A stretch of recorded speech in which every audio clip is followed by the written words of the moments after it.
Good morning. और आप लोग कैसे हो? आज हम लोग क्लास 2 लेकर के आए हैं, क्लास 9th का। और पिछले क्लास में हम डिस्कस किए थे कि √3 को हम नंबर लाइन पे कैसे रिप्रेजेंट कर सकते हैं, है ना। √2 को कैसे रिप्रेजेंट कर सकते हैं, √5 को कैसे रिप्रेजेंट कर सकते हैं। तो फिर हमने आपको ये बताया था कि हम आगे वाले जो भी क्लास हैं उन क्लासों में हम देखेंगे कि कैसे और नंबर्स को और कैसे रिप्रेजेंट कर सकते हैं। हमने ये बताया था कि √2 को कैसे रिप्रेजेंट कर सकते हैं। हमारा पहले ये है हमारा class 2 number system exercise number 1.2। किसका ये जो चल रहा है, ये RD शर्मा के क्वेश्चंस को आज हम देखेंगे। ठीक है बेटा, आज हम देखेंगे किसके क्वेश्चंस को, RD शर्मा के क्वेश्चंस को देखेंगे।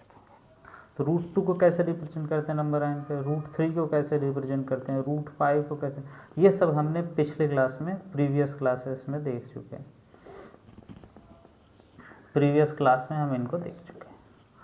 अच्छा, मैंने ये भी बताया था किसी भी इर्रेशनल नंबर को अगर हमें नंबर लाइन पर रिप्रेजेंट करना है तो हम एक पाइथागोरस थ्योरम बनाएंगे जिसमें कि ये m होगा, ये 1 होगा, ये √m-1 होगा। इस तरीके से हम वैल्यू निकाल करके इसके बाद x एक्सिस, इसको क्या बोलते थे हम, x एक्सिस, इसको क्या बोलते थे, y एक्सिस। इस तरीके से हम रिप्रेजेंट करने लग रहे थे अपने नंबर्स को नंबर लाइन। ठीक है। अच्छा, आप लोग एक बात बताएं, देखिए जैसे 1/5/4 को अगर हमें नंबर लाइन पे रिप्रेजेंट करना हो गया, यानी कि इसको हम कैसे लिख सकते हैं, 1 + 4/5। जैसे ये हमारा ये क्या नंबर लाइन, ठीक है बेटा। तो ये इसको हम अगर रिप्रेजेंट करने लग रहे होंगे तो ये हमारा 0 हो गया, ये 1 हो गया, ये 2, इधर 1 इधर 2, माइनस का 1 माइनस का 2। ठीक, तो 1 + 4/5 यानी कि यहाँ से 1, ये 1 हो गया, और 4/5 यानी कि 1 से 2 के बीच के लाइन को हम 5 इक्वल पार्ट में डिवाइड करेंगे। तो 1 2 3 4 और एक 5 पार्ट हो गया। ठीक, 1 2 3 4 5 इक्वल पार्ट्स में हम डिवाइड कर लेंगे। अब यहाँ से यहाँ तक 1 हो गया, और ये 4/5 यानी कि चौथे नंबर्स को, तो 1 2 3 4, तो ये हो गया हमारा 1 होल 4/5 का रिप्रेजेंटेशन। यहाँ से यहाँ तक का 1 होल 4/5 का रिप्रेजेंटेशन हो गया हमारा, यहाँ से यहाँ तक आ गया, है ना, 1 होल 4/5 का रिप्रेजेंटेशन। ठीक बेटा, तो इस तरीके से हम देख रहे हैं कि हम रिप्रेजेंट कर सकते हैं आगे वाले नंबर्स को, उसको जो होल नंबर है उसको पहले रिप्रेजेंट करेंगे, और जो मिक्स में या फिर जो फ्रैक्शन में नंबर है उसको फिर बाद में रिप्रेजेंट कर सकते हैं। तो टोटल 0 से लेकर के जहाँ तक फ्रैक्शन आ रहा है उन सभी को हम क्या एक में करके रिप्रेजेंट कर सकते हैं। इसके बाद हमने √2 को रिप्रेजेंट करने देखा था कि √2 को अगर हमें नंबर लाइन पर रिप्रेजेंट करना है तो ये पाइथागोरस थ्योरम बनाएं, पाइथागोरस ट्रायंगल बनाएंगे। पाइथागोरस ट्रायंगल में ये 1 मान लेंगे, 1 आए तो ये √2 आएगा। कैसे, मान लो ये A है, ये B है और ये C है, तो AB का स्क्वायर = BC का स्क्वायर प्लस AC का स्क्वायर। AB बेटा BC 1 है, AC भी हमारा 1 है, तो 1 + 1 यानी कि 2, तो AB का स्क्वायर क्या हो गया 2, और AB क्या हो गया √2। तो इसको हम अगर नंबर लाइन पे रिप्रेजेंट करने लग रहे थे तो कैसे कर रहे थे, हम एक नंबर लाइन खींच रहे थे, ये नंबर लाइन हो गया हमारा, और इस नंबर लाइन पे ये 0 हो गया, ये 1 हो गया, ये 2 हो गया, इधर -1 -2। तो 0 से x एक्सिस में कितना जाना है हमें बेटा, 1 यूनिट जाना है, और y एक्सिस में कितना जाना है बेटा, 1 यूनिट जाना है। और ये यहाँ से यहाँ तक की जो डिस्टेंस है, इस डिस्टेंस को लेकर के अगर हम इधर काट रहे होंगे तो ये क्या हमारा आ रहा होगा, √2 की रिप्रेजेंटेशन। तो यहाँ से यहाँ तक क्या है हमारा, यहाँ से यहाँ तक क्या है हमारा, √2 का रिप्रेजेंटेशन है। ठीक है बेटा, तो इस तरीके से हम ये देख रहे थे कि हमारा ये √2 का रिप्रेजेंटेशन होगा। लेकिन अगर 1 + √2 का रिप्रेजेंटेशन करना होगा तो फिर कैसे करेंगे, तो सेम फंडा वही कि ये एक नंबर लाइन खींचेंगे, ये 1 हो गया, ये ये 0 हो गया, ये 1 हो गया, ये 2 हो गया, ये 3 हो गया, ये 4 हो गया, ये -1 हो गया, -2 -3 ये हो गया इधर। तो 1 को तो हम यहाँ से यहाँ तक 1 का रिप्रेजेंटेशन कर दिए। अब √2 के लिए यहाँ से यहाँ तक, यहाँ से यहाँ के बीच में हमें √2 का रिप्रेजेंटेशन करना है। तो यहाँ से यहाँ तक हम क्या चलेंगे, यहाँ से यहाँ तक हमने 1 यूनिट एक्स एक्सिस में चलना है, जिससे इसमें जैसे हमने चला है 1 यूनिट ये चलती, और 1 यूनिट फिर ऊपर लेंगे हम, 1 यूनिट ये ऊपर, और यहाँ से यहाँ तक मैच करेंगे, क्योंकि अब 1 ही यूनिट तो चलना है, यहाँ से ही तो यहाँ चलना है ये, तो ये 1 यूनिट ऊपर, 1 यूनिट, ये 1 यूनिट ये, तो ये क्या हो गया हमारा √2 का। अब इस वाले को हम कंसीडर कर लेंगे, इस वाले को हम ले लेंगे, और यहाँ से अगर हम पेंसिल से लगाएं तो मान लेते हैं यहाँ कट किया, तो ये किसका रिप्रेजेंटेशन हो गया, 1 + √2 का रिप्रेजेंटेशन। क्या, क्यों, क्योंकि यहाँ से यहाँ तक 1 और यहाँ से यहाँ तक ये क्या √2, तो ये टोटल जो हो गया वो क्या हो गया 1 + √2 का रिप्रेजेंटेशन हो गया। तो ये समझ में आ गया हो आप लोगों को। अब हमें आप लोग एक क्वेश्चन करके दिखाएगा 2 + √5 का रिप्रेजेंटेशन कैसे कर पाएंगे हम अपने नंबर लाइन पे, ये देख करके हमें बताना है आप लोगों को। अपने कॉपी में एक क्वेश्चन आप ये अपने से करेंगे, ठीक है बेटा। अब आगे मैंने बोला था कि आप लोगों को मैं ये बताऊंगा कि √9.3 को कैसे रिप्रेजेंट करते हैं नंबर लाइन पे, ठीक है। ये बोला था मैंने कि √9.3 को कैसे रिप्रेजेंट करते हैं नंबर लाइन पे, √5.2 को, मतलब कि पॉइंट्स, रूट में पॉइंट्स को कैसे रिप्रेजेंट करेंगे। तो उसके लिए हमें पहले एक अपना फॉर्मूला समझना पड़ेगा। अगर हमने मान लिया x को और किस फॉर्म में लिख सकते हैं बेटा, तो x को और किस फॉर्म में लिख सकते हैं बेटा, x + 1/2 -x - 1/2, और तो ये आ गया x + 1 का होल स्क्वायर अपॉन 4 -x - 1 का होल स्क्वायर अपॉन 4, ठीक। अब आगे चलेंगे, तो ये a + b का होल स्क्वायर हो गया बेटा, और a - b का होल स्क्वायर हो गया, तो हो गया x² + 1 + 2x -x² + 1 - 2x, और ये टोटल इसकी 4 आ गया एलसीएम, ठीक। अब अगर हम माइनस को खोलेंगे, ब्रैकेट्स को तोड़ेंगे, तो क्या हो जाएगा x² - 1 + 2x अपॉन 4, तो ये 1 से -1, ये 1 x से x² से x², तो 2x और 2x क्या आ गया 4x अपॉन 4, तो ये क्या आ गया हमारा x। तो इस x को हम इस तरीके से भी लिख सकते हैं, इस x को हम इस तरीके से भी लिख सकते हैं, इस तरीके से, हाँ। तो हम लिख सकते हैं x = x + 1/2 का होल स्क्वायर -x - 1/2 का होल स्क्वायर, इसको आप अंडर रूट में लिख सकते हैं, और ये भी अंडर रूट में हो जाएगा जब इस पर अंडर रूट लगाएंगे, तो बात एक ही है, बात दोनों बराबर है।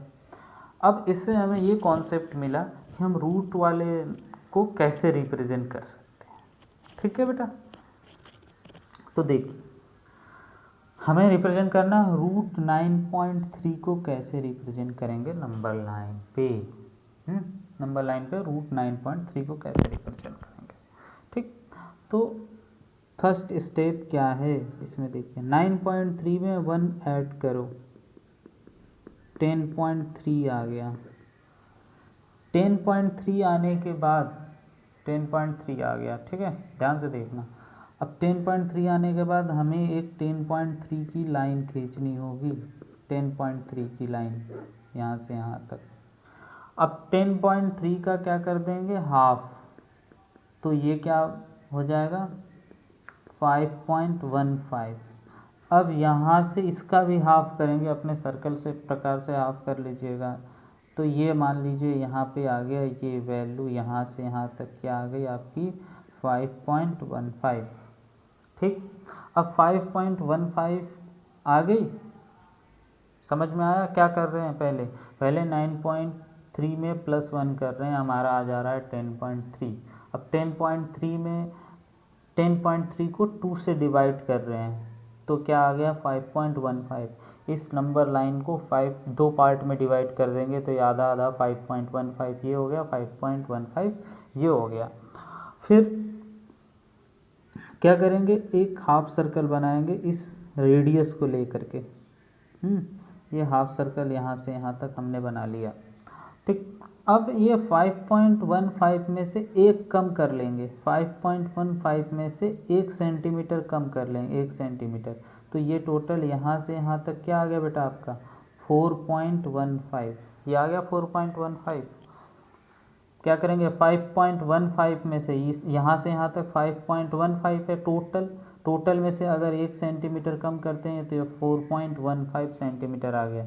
अब इस 4.15 सेंटीमीटर जहाँ पे आया ये 0 पॉइंट है मान लेते हैं, 0 से ये 4.15 यहाँ पे आया। अब यहाँ से हम एक 90 डिग्री का लाइन खींचेंगे ऊपर सीधे, ये 90 डिग्री का लाइन आ गया। अब यहाँ से इसको मैच करा देंगे, ठीक है बेटा, यहाँ से इसको मैच कराएंगे। तो ये डिस्टेंस जो है वो कितना मान लेंगे x, ये डिस्टेंस हमारा 4.15 है। और जो ये डिस्टेंस होगा वही ये भी डिस्टेंस होगा, वही ये डिस्टेंस होगा, वही ये डिस्टेंस होगा, वही। तो सब डिस्टेंस बराबर होगा, क्यों? क्योंकि ये क्या है हमारा रेडियस है, ये वाला क्या है हमारा रेडियस है। तो ये क्या आ गया हमारा 4.15। अब इस पर आप पाइथागोरस थ्योरम लगा दो, इस पर आप क्या लगा दो, पाइथागोरस थ्योरम लगा दो, ठीक है। देखते रहना, ठीक। तो ये आ गया हमारे पास, ये वाली एक ट्रायंगल बन के आ गई जिसमें कि ये क्या है x, ये है 4.15, ये है 5.15। तो ये पाइथागोरस थ्योरम लगेगा तो इसमें क्या होगा, ये है a b c, यानी कि ये है हमारा हाइपोटेनियस, ये है परपेंडिकुलर और ये है बेस। तो पाइथागोरस थ्योरम क्या कहता है, हाइपोटेनियस का square is equal to base का स्क्वायर प्लस परपेंडिकुलर का स्क्वायर। तो हाइपोटेनियस बेटा कितना है 5.15 का स्क्वायर, बेस कितना है बेटा 4.15 का स्क्वायर, और परपेंडिकुलर कितना है बेटा x, ठीक। देखते जाओ बस ध्यान से। तो x square is equal to क्या आ गया 5.15 का स्क्वायर माइनस 4.15 का स्क्वायर। तो ये बन गया हमारा ए स्क्वायर, ये बन गया बी स्क्वायर। तो ए स्क्वायर माइनस बी स्क्वायर, ए स्क्वायर माइनस बी स्क्वायर का फॉर्मूला याद करो आप लोग, ए प्लस बी ए माइनस बी, याद। तो इस वाले फॉर्मूले को यहाँ पे अप्लाई कर दो। तो x square is equal to क्या आ गया 5.15 प्लस 4.15, दूसरे ब्रैकेट में 5.15 माइनस 4.15, ठीक। तो ये x square is equal to क्या आ गया 9.3, और यहाँ से माइनस करोगे तो क्या आ जाएगा 1। तो x square is equal to क्या आ गया एक्स इज इक्वल टू क्या आ गया √9.3। ये आ गया हमारा कि जो ये हमने ये वाला जो x बनाया वो x क्या है, ये x जो है वो क्या है 9.3। अब ये वाली जो वैल्यू है, इस वाली वैल्यू ये 9.3 है, सॉरी ये 9.3 है। इस वाले डिस्टेंस को हम अपने प्रकार में भर लेंगे, नाप लेंगे, और फिर यहाँ से जब हम कट करेंगे तो मान लेते हैं कुछ यहाँ पे जहाँ पे भी कट कर देगा आपका, यहाँ से अगर हम कट करेंगे तो मान लेते हैं यहाँ पे कट करा, तो ये जो है आपकी क्या हो गई हमारी 9.3 आ गई। समझ में आया? एक और क्वेश्चन के लिए, एक और क्वेश्चन ले बेटा, चलिए एक और क्वेश्चन लेते हैं।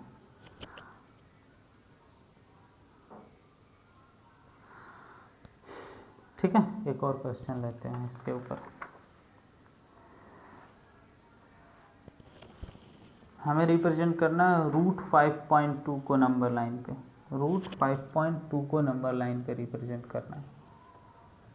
ठीक है, क्वेश्चन है √5.2 को रिप्रेजेंट करना है नंबर लाइन पे। तो फर्स्ट स्टेप क्या है, 5.2 में प्लस करना है 1, तो क्या आ गया 6.2 आ गया।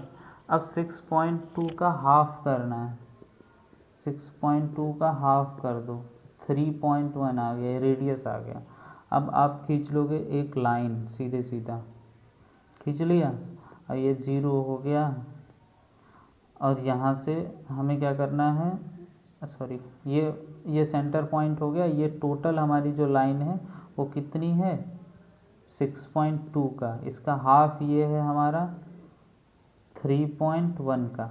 अब क्या करना था हमें, 1 सेंटीमीटर कम कर लेना था, 1 सेंटीमीटर हमने कम कर लिया तो ये लाइन आ गई।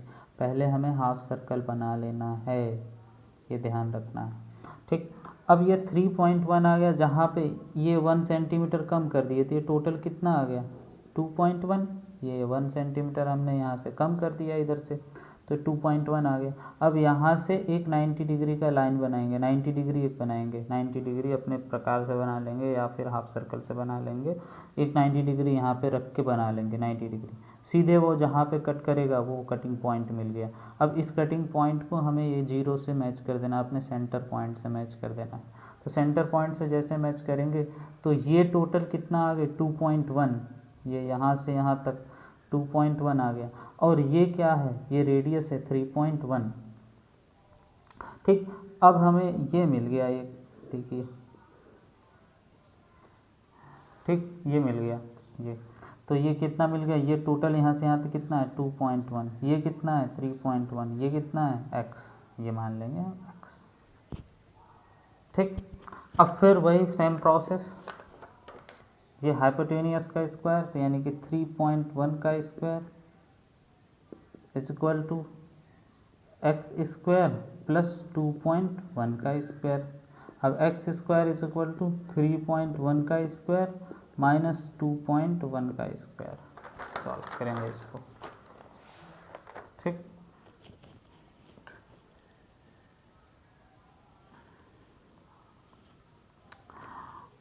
तो इसको सॉल्व करेंगे, ठीक है बेटा। तो ये आ जाएगा x square is equal to 3.1 का स्क्वायर माइनस 2.1 का स्क्वायर, 3.1 का स्क्वायर माइनस 2.1 का स्क्वायर। तो ए स्क्वायर माइनस बी स्क्वायर आ गया बेटा। तो 3.1 प्लस 2.1 और 3.1 माइनस 2.1, तो ये आ गया 325, 5.2 इंटू, इसमें से माइनस करोगे तो 1 आ गया एक्स स्क्वायर। तो x इज इक्वल टू क्या आ गया, √5.2। x की वैल्यू क्या आ गई, √5.2। बस अब सेम प्रोसेस को वाले यहाँ पे अगर बनाना चाहो, अगर यहाँ पे आप करना चाहो तो यहाँ पे कर लेना, अगर आप यहाँ पे करना चाहो तो यहाँ पे कर लेना, नहीं तो फिर से बना लो ये, और फिर वैसे ही रिप्रेजेंट कर देना आप, है ना। क्योंकि ये हमने ऐसे बनाया था, ये आप नाप के बनाओगे अपने से, है ना। ये था मेरा 6.2 का, ये यहाँ से 3.1 का, और ये यहाँ से 2.1 का, और ये यहाँ से 3.1 का। ये x अब हमारा आ गया √5.2। तो अब ये नाप लेंगे और जब जैसे ही काटेंगे बेटा तो हमारा क्या आ जाएगा, ये रूट का 5.2 का रिप्रेजेंटेशन, ठीक है बेटा। ऐसे करेंगे। तो हम आप लोगों के लिए 2 क्वेश्चन दिए जा रहे हैं, एक √5.2 और एक √5.2 तो हो गया आप लोगों का, है ना। तो एक मैं दिया जा रहा हूँ आप लोगों को क्वेश्चन, √8.6 को रिप्रेजेंट करो नंबर लाइन पे, √8.6 को रिप्रेजेंट करो नंबर लाइन पे,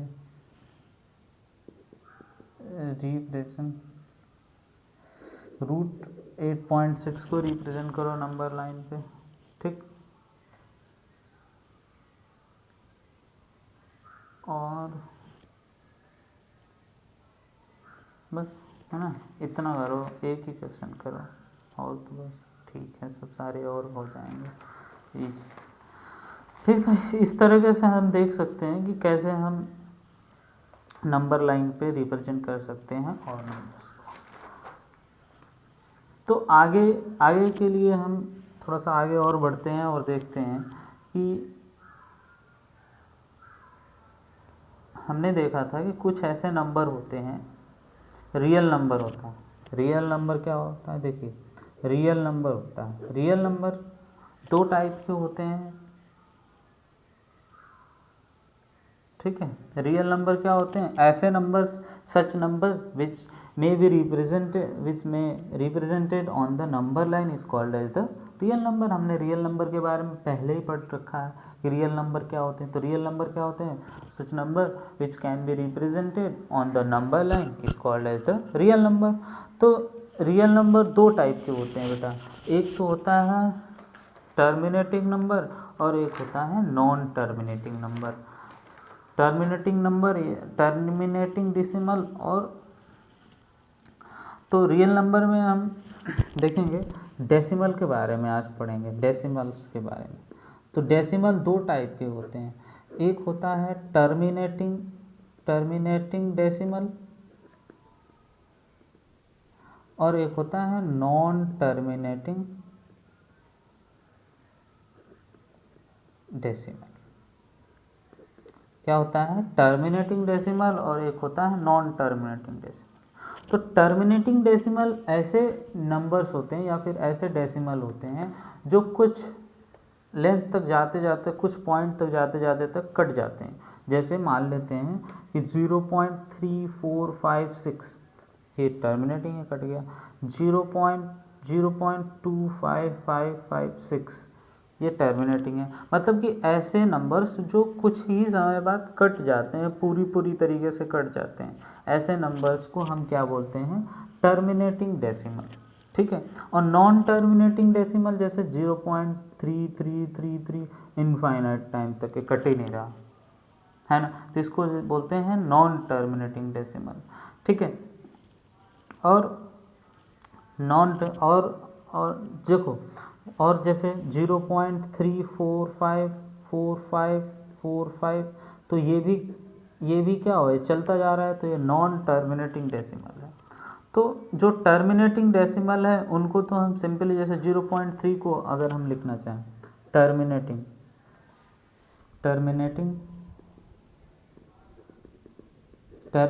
डेसिमल को हम लिखना चाहें तो हम कैसे लिख सकते हैं, जैसे 0.3 को, जैसे 0.3 केवल आया तो कैसे लिख सकते हैं, 3/10, ठीक। अब 0.34 आया तो 0.3 को 4 का 34/100, ये जो फॉर्म है ये इसको क्या बोलते हैं, P/Q का फॉर्म बोलते हैं। क्या बोलते हैं, P/Q फॉर्म में बोलते हैं। जैसे 5.3 है तो 5.3 को क्या लिख सकते हैं, 5 + 3/10, या फिर 8.9 है यानी कि 8 + 9/10। तो इस तरीके से हम जो नंबर्स होते हैं, ऐसे डेसिमल या फिर ऐसे इंटीजर, सच इंटीजर्स या फिर such decimal which can be terminate totally after some numbers of decimal, जो ऐसे डेसिमल जो कुछ नंबर्स ऑफ डेसिमल के जाने के बाद टर्मिनेट हो जाते हैं, वैसे नंबर को हम क्या बोलते हैं, टर्मिनेटिंग डेसिमल। अब इसके बाद नॉन टर्मिनेटिंग डेसिमल, देखो नॉन टर्मिनेटिंग डेसिमल जो होते हैं वो दो टाइप के होते हैं। नॉन टर्मिनेटिंग डेसिमल जो होते हैं वो दो टाइप के होते हैं। कौन कौन से, जो नॉन टर्मिनेटिंग डेसिमल होते हैं, नॉन टर्मिनेटिंग डेसिमल होते हैं वो दो टाइप के होते हैं। एक तो होते हैं नॉन टर्मिनेटिंग बट रिपीटिंग, एक होते हैं non terminating but repeating decimal, और एक होते हैं non terminating but repeating decimal, और एक होते हैं non terminating and non repeating decimal. क्या होते हैं, एक नॉन टर्मिनेटिंग बट रिपीटिंग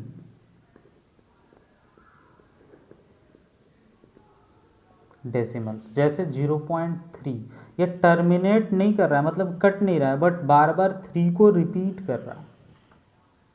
और एक होता है नॉन टर्मिनेटिंग